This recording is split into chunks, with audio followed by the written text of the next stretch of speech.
story is called St. Patrick and the Dogs. Long ago, in the 5th century after the birth of Jesus, there lived a boy named Patrick. He lived with his mother and father on the coast of Brittany, the country we call France today. Now, in this time, long ago, not many people in the world believed in God and Jesus, but Patrick and his family were Christians.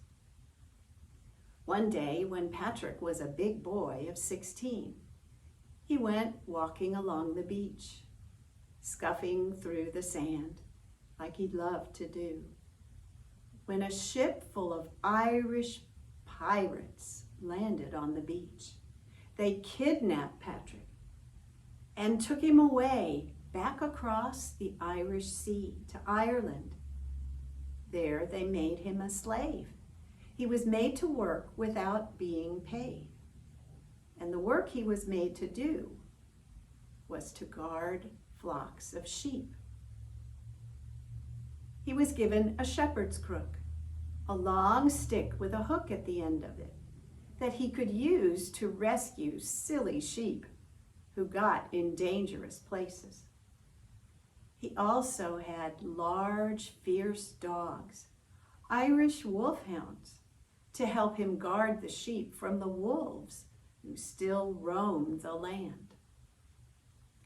Day and night, Patrick stood in the fields, guarding the sheep. He had no one to talk to, unless he talked to the sheep or the dogs.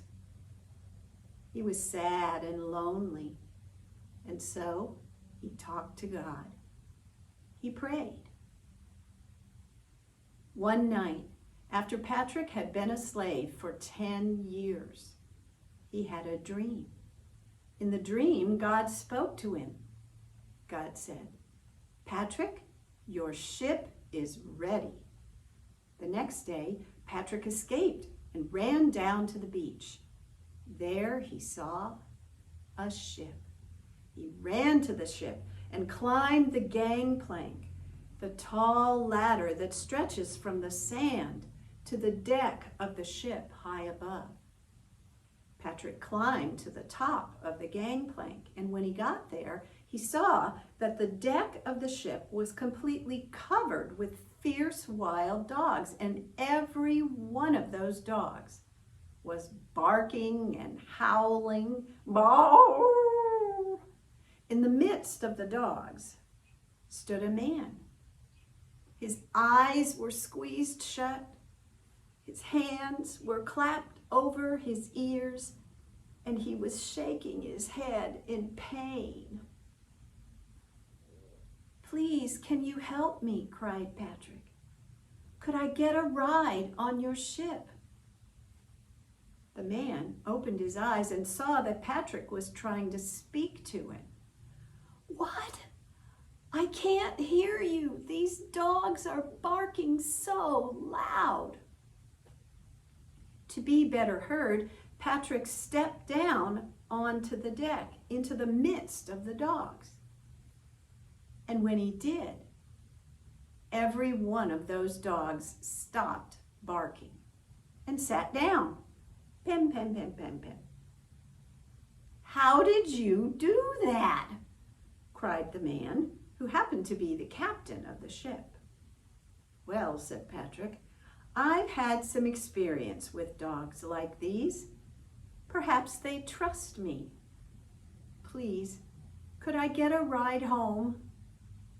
"Well," said the captain, "if you will take care of these dogs, I will take you anywhere you want to go." And so the captain gave Patrick a ride home. And on the voyage, Patrick cared for the dogs. He made sure they had food to eat and fresh water to drink. He walked them around the deck for exercise, and he brushed their wiry coats. The captain landed the ship on the coast of Brittany, not far from Patrick's home. Patrick thanked the captain and patted all the dogs, and then he hurried down the gangplank and up the path to his house. Patrick had been gone for 10 years. He wasn't even sure that his family still lived in the house, and so he knocked. His mother came to the door. There stood a tall young man. "Yes," she said. "Could I help you?"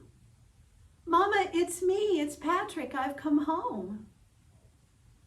Now Patrick's mother recognized the boy who had disappeared, and she pulled Patrick into the house and hugged him and kissed him.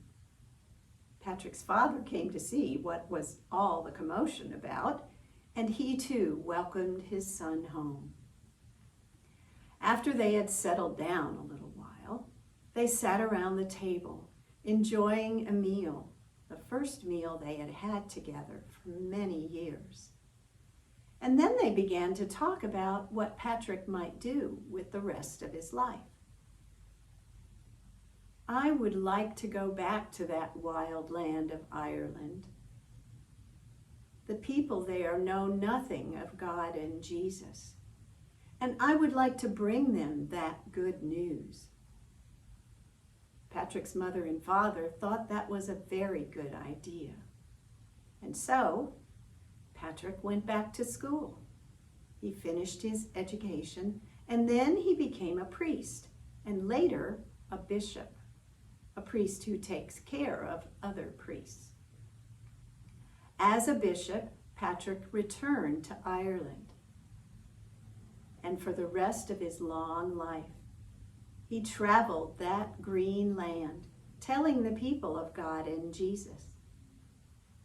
And every year on his feast day, we celebrate St. Patrick's Day and remember that good man and the beautiful land that he loved.